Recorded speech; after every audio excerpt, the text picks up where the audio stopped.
Andhra Pradesh Visakhapatnam Indian institute of petroleum and energy BTech പ്രോഗ്രാമുകളിലെ പ്രവേശനത്തിന് അപേക്ഷ ക്ഷണിച്ചിരിക്കുകയാണ്. Petroleum engineering, chemical engineering, mechanical engineering എന്നീ ബ്രാഞ്ചുകളിലാണ് പ്രോഗ്രാം. കേന്ദ്ര സർക്കാരിന്റെ പെട്രോളിയം ആൻഡ് നാച്ചുറൽ ഗ്യാസ് മന്ത്രാലയത്തിന്റെ കീഴിലുള്ള ഇൻസ്റ്റിറ്റ്യൂഷൻ ഓഫ് നാഷണൽ ഇമ്പോർട്ടൻസ് പദവിയുള്ളതാണ് ഈ സ്വയംഭരണ സ്ഥാപനം. 3 ബ്രാഞ്ചുകളിലായി 165 സീറ്റ് വരെ നൽകാം.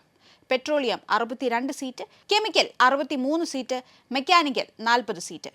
ഇനി യോഗ്യത: ഫിസിക്സ്, കെമിസ്ട്രി, മാത്തമാറ്റിക്സ്, ഒരു ഭാഷാ വിഷയം, ഇവ 4മല്ലാത്ത ഒരു വിഷയം എന്നിവ പഠിച്ച് +2 അല്ലെങ്കിൽ തത്തുല്യ പരീക്ഷ അഭിമുഖീകരിച്ച് ആദ്യ തവണ തന്നെ ജയിച്ചിരിക്കണം.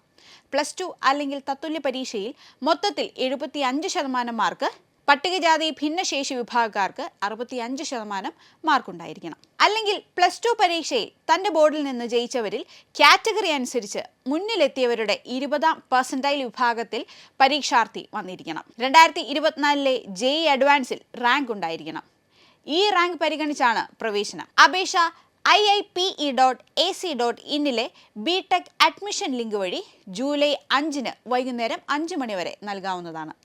അപേക്ഷാ ഫീസ് 1500 രൂപയാണ്. പട്ടികജാതി ഭിന്നശേഷി വിഭാഗക്കാർക്ക് 1000 രൂപയും. ജൂലൈ 6 ആദ്യ അഡ്മിഷൻ ലിസ്റ്റ് പ്രഖ്യാപിക്കും. സീറ്റ് ലഭിക്കുന്നവർ ജൂലൈ 10 വൈകിട്ട് 5 ബാധകമായ ഫീസ് ഓൺലൈനായി അടയ്ക്കണം. എൻട്രൻസ് സംബന്ധമായ വാർത്തകളും അപ്ഡേഷനുകളും ഏറ്റവും വേഗം ആധികാരികമായി അറിയാൻ ബ്രില്യൻറ്റ് സ്റ്റഡി സെന്റർ പാല യൂട്യൂബ് ചാനൽ സബ്സ്ക്രൈബ് ചെയ്യുക, ബെൽ ഐക്കൺ അമർത്തുക.